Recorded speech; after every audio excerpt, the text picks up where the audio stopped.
Sa panahon ng mabilis na impormasyon at kaliwat kanang balita, kailangan mo ng isang channel na mapagkakatiwalaan, diretsyo at para sa bayan. Ito ang Balitang Pambansa, ang iyong bagong tahanan ng mainit na issue, tunay na impormasyon at mga balitang hindi mo dapat palampasin. Mula sa mga trending na kaganapan sa social media hanggang sa mga seryosong isyong pambansa. Bantay kami sa bawat sulok ng bansa para sa iyo. Hindi lang basta chismis, kundi validated news, mga impormasyon na may batayan at mga kwento ng tunay na buhay Pilipino. At kung gusto mong laging nauuna sa kaalaman, huwag kalimutang mag-like, mag-share at higit sa lahat, mag-subscribe. Dahil sa Balitang Pambansa, balita mo, boses mo, bayan natin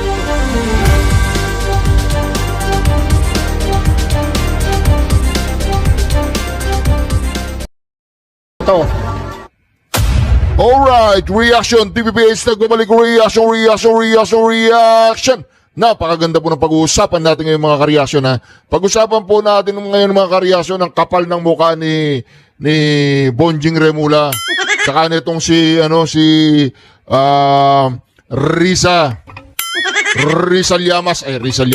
Risa Ontiveros.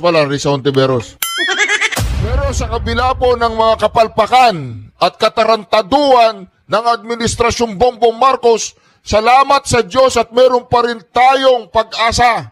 Ito po mga kareaksyon na, ito po ang ating pag-asa. VP Sara Duterte, panoorin po natin ito. Nagiging proud lang tayo dahil mga kareaksyon, meron pa tayong Sara Duterte na natitirang pag-asa at mga kareaksyon sa Davao. Sa Davao po ang pinupuntahan ng mga investor. Dahil alam po nila sa Davao hindi corrupt. Nako mga kareaksyon, ito panoorin po natin at mag-react po tayo sa comment section. Dumalo si Vice President Sara Duterte sa Davao Investment Conference at Davao Agri-Trade Expo 2025 sa isang malaking mall sa Davao City. Sa kanyang Hindi ka ba naiiya, Bongbong Marcos? Meron bang ganyan sa Ilocos Norte? Na pinapasyalan ng mga investor dahil hindi corrupt ang lugar? O ang Ilocos Norte isa sa pinakamahirap na probinsya sa buong Pilipinas? Tanong lang. Di ba? Tignan mo ang Davao, inggit ka, Bongbong Marcos. Na si Vice President Sara Duterte, ang turing ng mga investor sa kanya, isa ng presidente. Mas nire-respeto pa si VP Sara Duterte ng mga investor at mga international community ang Davao City kesa sa'yo, Bongbong Marcos. Mag-resign ka na! talumpati, una niyang pinasalamatan.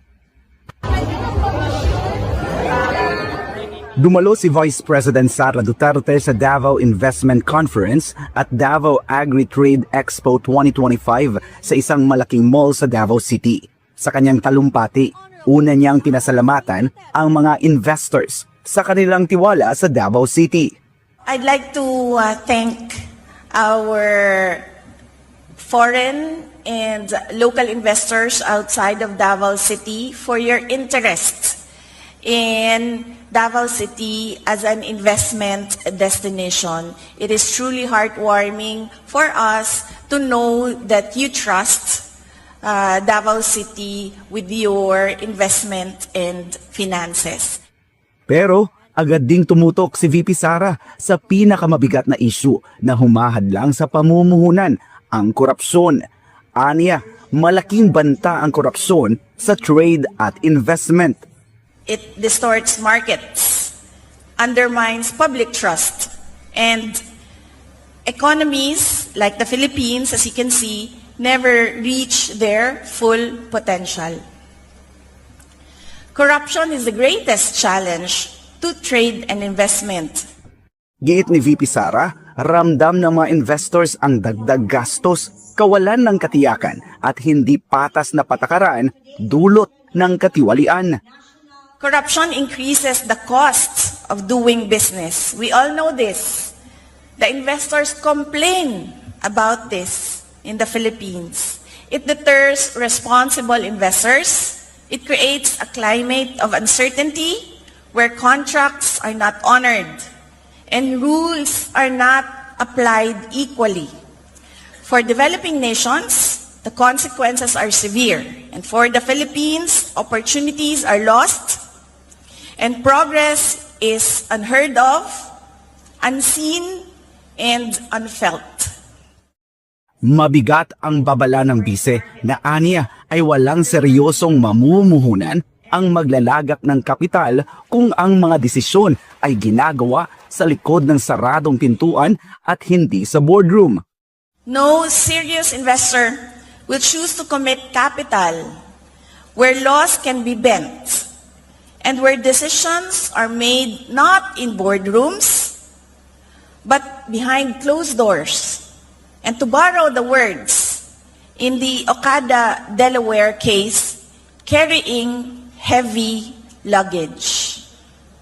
No trade partner will build lasting relationships in markets where bribery replaces transparency. Kaya panawagan ni VP Sara, kailangang mas malakas ang government institution kaysa sa korupsyon. We must build systems that reward merit, not manipulation. Systems where integrity is not the exception, but the standard. We, of course, all Filipinos, are committed to this fight. We should reform laws, strengthen oversight, and ensure that public service is exactly that. A service to the people, not a pathway to the lifestyle of the rich and famous.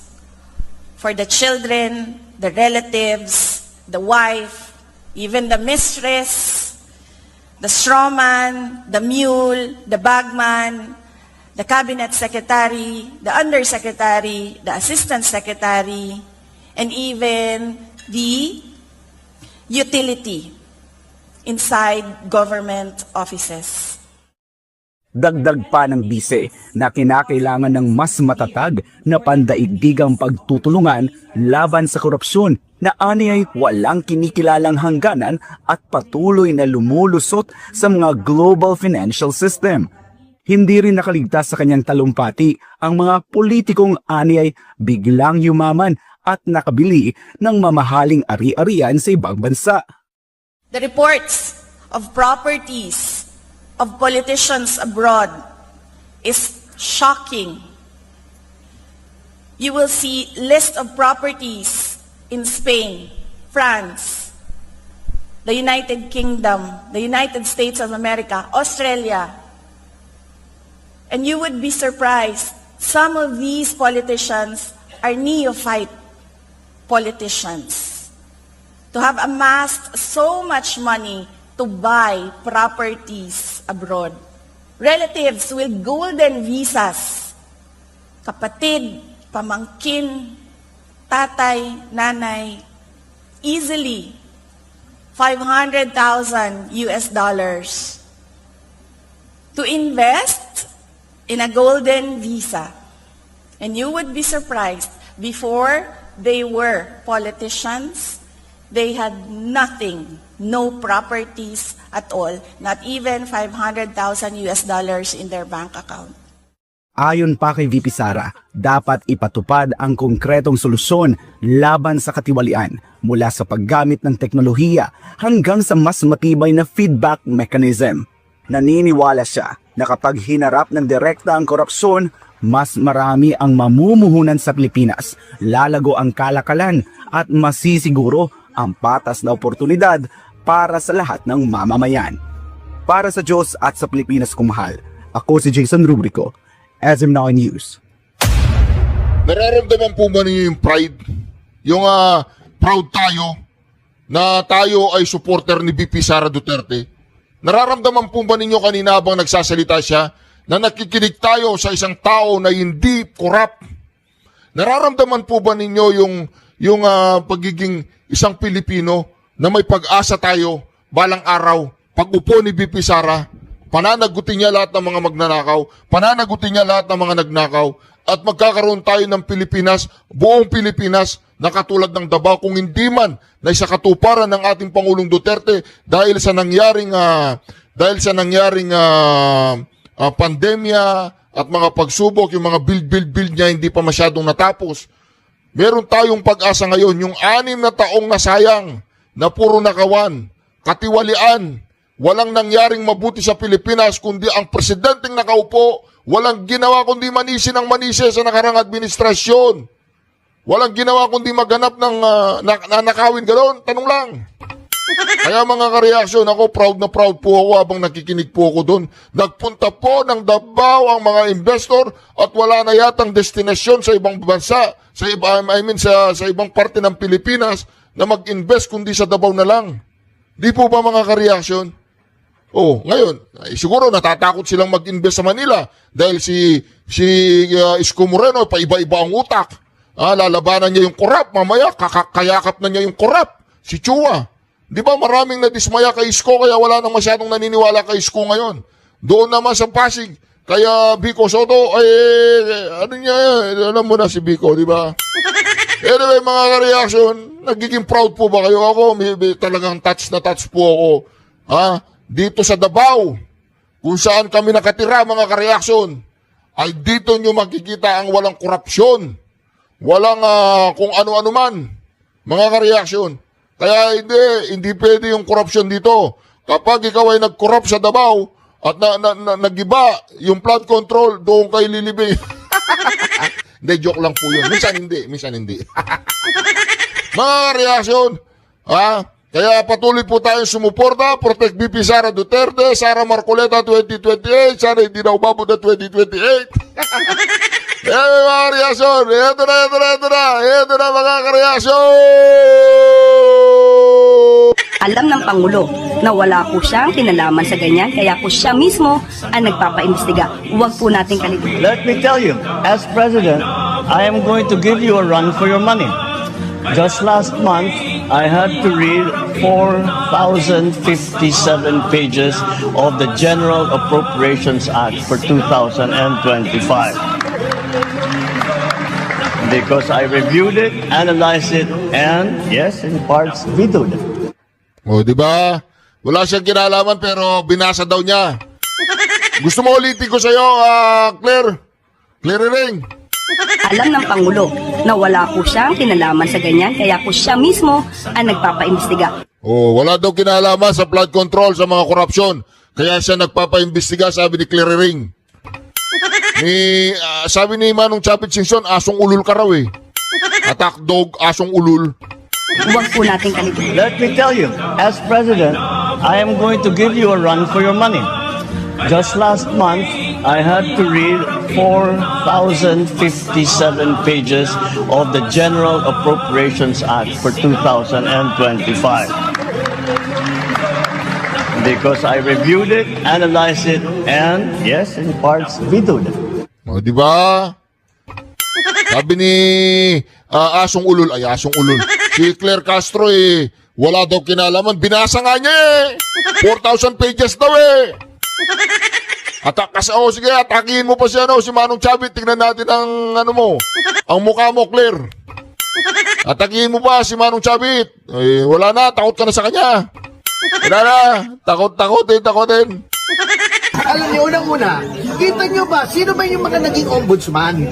Ang unang-unang ombudsman, Conrado Vasquez. Yan ay retired Court of Appeals Justice. Ibig sabihin, hindi siya politiko. Kasi, ang inuusig, ang iniimbestigahan ng ombudsman, mga politiko. Sino sumunod? Si Aniano Desierto, hindi rin politiko. Si Conchita Carpio Morales, bagamat may mga kengkoy siyang ginawa, kasi kamping-kampi siya kay Noynoy. Can you imagine, sa SAF 44, nagdemanda kami. 44 counts of homicide through reckless imprudence. Ang dinimanda niya kay Noynoy, para masabi lang may dinimanda. Graft, saka usurpation.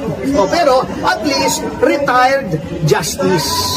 Si Martinez, retired na justice, di ba? Pa-retire pa lang, kinuha sa judiciary. Ibig sabihin, may judicial temperament, neutral, hindi politiko. Walang ombudsman na naging politiko. Nako, Wala daw ombudsman na naging politiko. Naku po mga karyakin. Alam mo itong pangyayaring ito sa Judicial and Bar Council, pagkakasama sa pangalan ni Crispin Jesus Remulla, ito yung pinakabarubal na pagkilos ng JBC.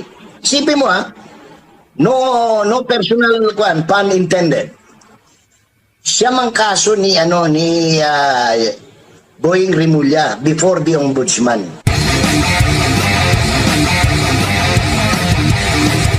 Dito naman po tayo sa usapin ng pagkakasama sa shortlist ni former congressman at ngayon ay Justice Secretary Boying Remulla. Ano nakikita nyo po dito? Kasi ang ombudsman, yan yung taga-usig sa mga public officials. Dapat talaga maging ka dyan. Talagang wala kang bias, wala kang pinapanigan dyan. Hindi ka dapat namumuliti ka rin. Pero Vision ng yung probity. opo, at sa kasaysayan naman po natin, karamihan po sa mga naging ombudsman ay galing po sa judiciary, no? At hindi naman galing judiciary porket may justice lang yung kanyang opisina, gaya ng kanyang pag-claim din doon sa paghatid kay dating Pangulong Rodrigo Duterte na parang sila yata yung nagsilbi, nag-represent bilang sa judiciary. Pero ano nakikita niyo po dito, Manong Jay?